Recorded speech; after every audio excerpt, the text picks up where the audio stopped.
Studio 3C at Rockefeller Center, this is News 4 New York.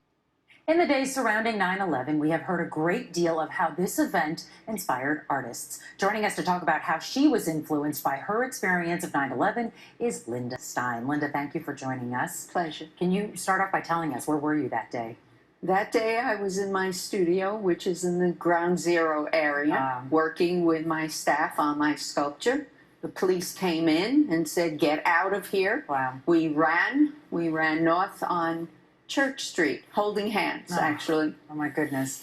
And from what I've read, after that day, you couldn't make art for about a year or so? That's right. The street, Reed Street is where I'm located. The street was closed down until February of the next year. My phones weren't working until December, so I stopped doing sculpture. I didn't live in my apartment for 8 months. Wow. And I went back and I did watercolors. I was doing some small watercolors at that time, and that's what I needed to do to calm myself. And then somehow this experience led you to start designing body armor. Yes, and the way that happened was I was doing abstract sculpture before 9/11, and I assumed I would go back and continue doing abstract sculpture. But a year after 9/11, when I started doing sculpture again, I had this desire to make vertical sculpture. I thought it would be abstract, but I had this desire.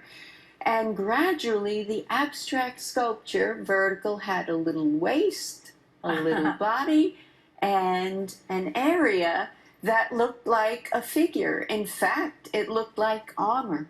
Right. And I said to myself, what am I doing? I'm a pacifist. Am I making warriors? I jog around anthills. Well, maybe some of those the materials that you use for the armor, right, could be considered pacifist. I mean, you use grains and shells. For a series I'm doing now called Environmental Art, yes, I use shells.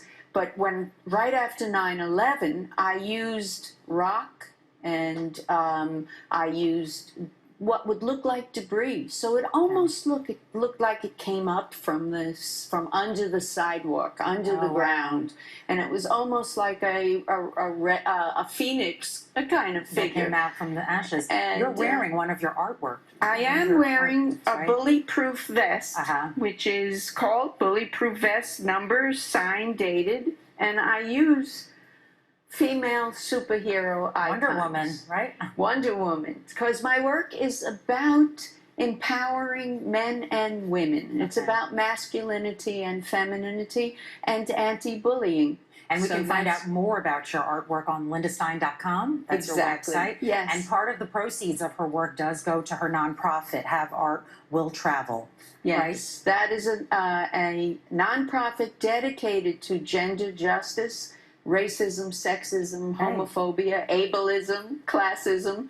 Well, lindastein.com, you got to check it out, right? Yes, and haveartwilltravel.org. Okay. Both. Linda, thank you so much for sharing with us. Thank you.